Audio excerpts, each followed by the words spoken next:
way too much fish in that pond. Like, there's no space. I'm still so confused as to what Chelsea's model or what is their target for the season, because the players they're signing doesn't look like they're trying to go and challenge for the title. Because let's have it right, Chelsea spend like they're challenging for the title every year, but the players they sign never make you think, oh, they're actually going to want to do something. We've seen just a few days ago the Mike Maignan stuff.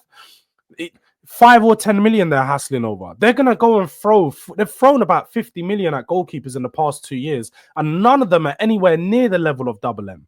So I generally don't know what they're doing over there. They're trying to sign Bino Gittins. Yeah, Bino Gittins another good young player, but he's young. He's 20. What's he gonna do? They've had about 5 or 6 things. Kenda coming in. They've got Kenda, they've got Esteval, they've got all these big players that Don has been picking up for about 7-8 months. Paez, all these players. But it doesn't look like they've got enough minutes to share, because what are they doing? I call them Football Manager FC. They are a Football Manager save in real life, and this is why it's one of the reasons why I'm not trying to go too hard on them, because I'm really curious about how it would turn out. Because if you could do FM in real life, Man United do FM, do what they do, because I want it. You know what I mean? I would love that. But if we're talking about the series, just pure football and no banter, it can be quite confusing.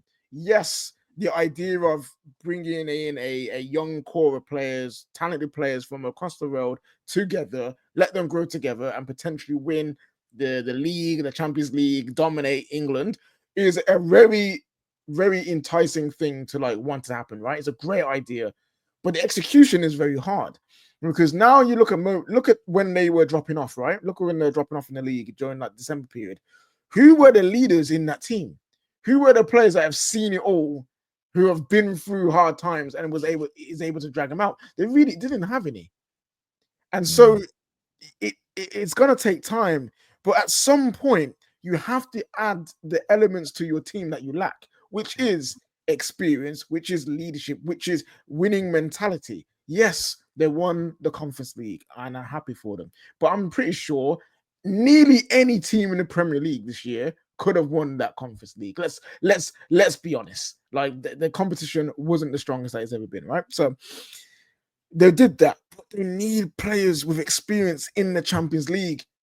How many of those players got Champions League experience in that team right now? Barely any of them. You know, they need players with experience of winning league titles. They had Thiago Silva, and look at how much Thiago Silva helped them. Look how much Aspilicueta helped them to win things like the Champions League, where they shouldn't have won the Champions League, to become third and potentially challenge when they shouldn't have been doing that with the squad that they had. And that's what they need. And this is where Chelsea, they need to deviate. I'm not saying completely throw out the window, deviate from this youth football manager project and go and get man that will just move the needle, that will help them elevate them as a team, elevate their maturity, and see where you go. Because in 3 years' time, are these guys going to be experienced enough to handle winning the league without that guidance? You know, like 3 years of an experienced player who's 27 and goes on to 30 and helps them get too close to that is better than not having those 3 years with a like a 21-year-old. They've got to get right. This year says that the Lat Esteval will improve Chelsea a lot next season. I hate to say it. They may very well do, and this is the thing. If the Lat comes in and is as good for Chelsea as he was for Ipswich, but has more opportunities to score, it could work out amazing for them. It really could. I did see a couple of Chelsea fans sharing his goals in training, and it did remind me of what. Do you remember when Anita was sharing all the Timo Werner strikes when he first joined? I was like, I went to Anita's Twitter. I was like, she shared it again. And look, they could listen. It's on paper. I understand what the criticism Chelsea are getting, which is I asked the questions last week. Do you think that they're doing the right things? I don't want Chelsea to get better as a rival, but speaking objectively, I see. It's hard for me just to go 100% doing the right thing. The reason I say that is because I think you have to be slightly led by the fans of the club. And what I see from a lot of Chelsea fans is they're a little panicky. You've got others, Ches would be an example, and David and Don that all come on. They're quite relaxed. They even though they haven't bought all the players they want yet, very early in the window, it's going to be okay. And that's fair. I see a lot online that are just fuming, angry, think the club's running like a joke. So as a rival, but also as someone who's not a Chelsea fan and a kind of neutral to the situation, although I understand what they're doing and it could work, I can't get out of my head the one question, which is, what if these young players aren't ready next season and Newcastle improve and City improve and Arsenal get better again and Liverpool maintain or go to another level? If Spurs and Man United get better and then they kind of stand a little bit still.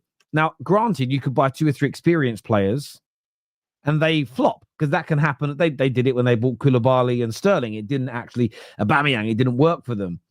I'm just intrigued by what they're doing and I want to see how it works, because there'll be some Chelsea fans that will say that we're hating. It's not about hating. I've always had a lot of support towards what Clear Lake. I can see their vision. I'll call out the mistakes they make. But I think there's a lot of Chelsea fans that are angry. I feel I would be a little bit disingenuous to completely ignore a huge group of people that know more about their club than me, if that makes sense. It's one of those things where I'm like, oh, okay, I'm open-minded to it, if that makes sense. Ches here says, I hear you, KJ, but last year I was hearing from the same critics we needed experience to get top 4. Some even said we won't win a trophy. So I think the plan thus far is working. I think about levels, though, Ches. I hear what you're saying. I understand what you're saying, and people were wrong to say that, because obviously you got a trophy and you got top 4, so you can do that. But I think about levels. If you look at all the Premier League winners and Champions League winners for the last, like, let's say 5 to 10 years, right? None of them were these young squads that had no experience. Not to say no experience, because you do have experience, but don't have top level experience, you know? Like, none of them were that. And that's where I'm saying maybe Chelsea need to look into that to help them get over the line, because if the entire history of football is dictating that this is what you need to win, what makes you the exception? You know what I mean? What makes you going to be the one that's going to break that mold? Like, even that, but look at that Barcelona team. They are full of young players. They had Lewandowski, but in the end, they're mainly like young players in that team. And again, they failed to get over the line against Inter Milan team that got embarrassed by PSG. So I'm just saying that to get to that next level, not saying you can't get there on a journey with the way that you're going there, but I do feel like I don't think anything they're linked to is going to make Chelsea go backwards next year. I think they'll be a top 4 team, a top 5 team next year, definitely. I understand the criticism from some Chelsea fans saying, well, instead of buying the lap, let's go and get Gyökeres. Instead of getting Gittins, go and get Williams or get Sane. I'm just throwing out names you've been linked to that are of a different level of experience that could push us into a title race and maybe even win it. And this year from Maximum says, Ches, we were lucky to get top 4, have some standards. We capitulated mid-season because of a lack of experience. That's exactly it, Terry. Is last season the aim for Chelsea was get floor raisers. We need players that lift the floor of the team so that you could got a little bit of a better squad. The depth is better, so when players are coming in, you could still push on to that top 4 level. That was your aim. And Ches, have some shame. Let's dismiss this Conference League like that wasn't an expectation that with or without the signings you were supposed to win. Let's just clarify that.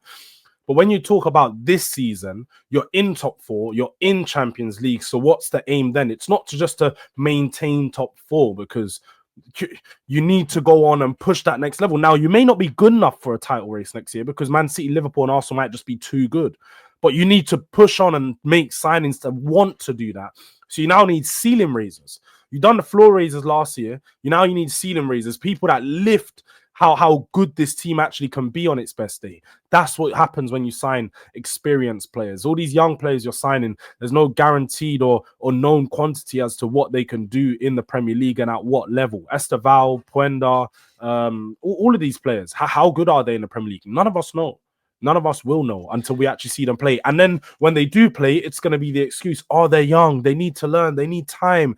Chelsea are not in a position where you want to give players time. You can, little dribs and drabs, 10, 15 minutes at the end of a game, but you need experienced players to lead you through it. So I just think the approach they've got in the market is just the wrong one at the moment. And then you got the comment of how much experience did PSG have, but let's look at their team.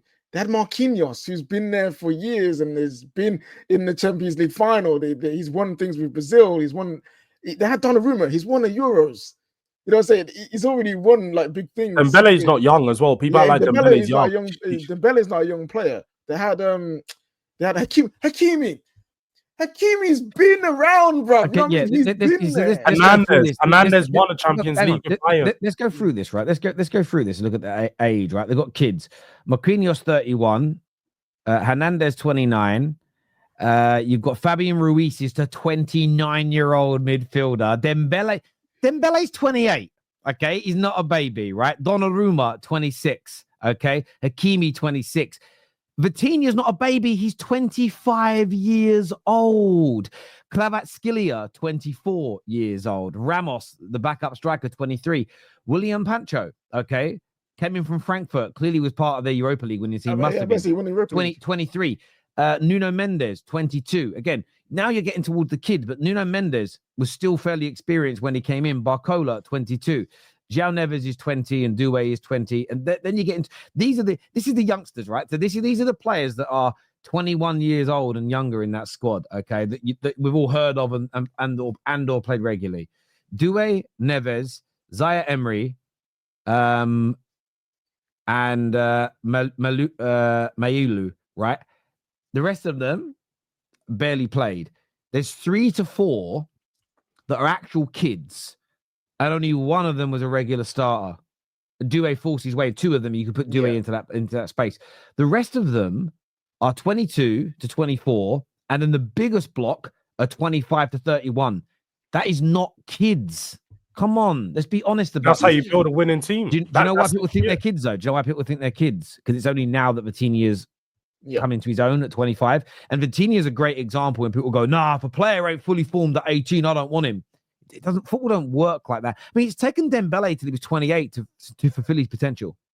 It's taken until he was 28 years old. Fabian Ruiz, let's be honest. I didn't realize nobody was talking about Fabian Ruiz 5 years ago. As in, there wasn't masses going, my club got to sign Fabian Ruiz. Players develop at different stages and at different times. And, Ched, you're right. Like, some people will move the goalposts. I thought you'd make top 4 last year. I still think you'll be a Champions League team next year. I'm just not 100% convinced so far with the players you're linked to that you're going to go to another level. Now, what could happen is the players that are already at your club go up another level with maturity. So therefore, the youngsters that are coming in are backfilling, and actually you become a better team next season. The Lap could come in. Again, this is what I would say. If the Lap comes in and scores gold regular, I think they're going to be okay. I really do, because in that block of games, they collapsed in mid-season. I'd say the first 6 or 7 games, it was because they were just missing sitters, and then they were getting caught late in the game. So we will see. Yeah, there's a comment that came. Oh, sorry, go on. Put the comment up. Go on. Oh, there's it. You go. It said, "Come on, who helped them win the experience of the kids? Both of them. Without Donnarumma, they may not even been in the final." Dembele is a favorite to win the Ballon d'Or. Marquinhos runs the back line as an example. Fabian Ruiz is an equal part of that 3-man midfield. Okay, so the main defender, the goalkeeper, the best attacker, and part of the midfield. So 4 players there are in that block. Hakimi, the right back, Vitinha. 6 of the starting 11 are in that 25 to 31. You then have, Kvaratskhelia, and you have Pancho, who's in, and Nunes in the 22 to 24 range. That's 10 players. 10 players are not in that baby range. You've got a couple that are going to turn 23 this season. I don't consider 23-year-olds babies in the game. They're not fledglings. They're not 18, 19-year-olds with a lack of experience. The vast majority of the PSG team is mid to late 20s. It is a cast iron fact. Did I say Pancho? Sorry, I said his name wrong. Pancho, sorry. But come on now. Stop, Terry. Vitinha is the boss. Yeah, okay. But he's 25, turning 26. You're making hand point for us, my old mate. He is 25, turning 26. Funny as well with Vitinha, yeah, because many people, especially a lot of like pure Premier League fans, go, "Oh, Vitinha was a flop though. He didn't work at Wolves."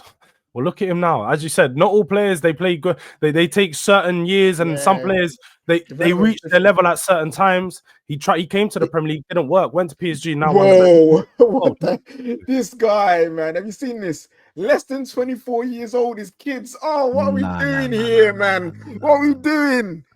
Under 21, even if you do less than 24, okay? So Ramos, Kvaratskhelia, Vitinha, Hakimi, Donnarumma, Dembele, Fabian Ruiz, Hernandez, Marquinhos. Come on, that's a lot of the squad. That's a lot of the first team. So the idea is, the difference is this: at least 50% of that main starting lineup and some of their most important players this season are not kids. Nobody has said, not one singular person, that Chelsea or United or Arsenal shouldn't sign young players. No one has said that. This is the football terrace. We are not going to do what shit channels do and do this weird polarized nonsense. Only sign older players or only sign youngsters. Fuck all that wank. We're not doing it. We're not doing it here.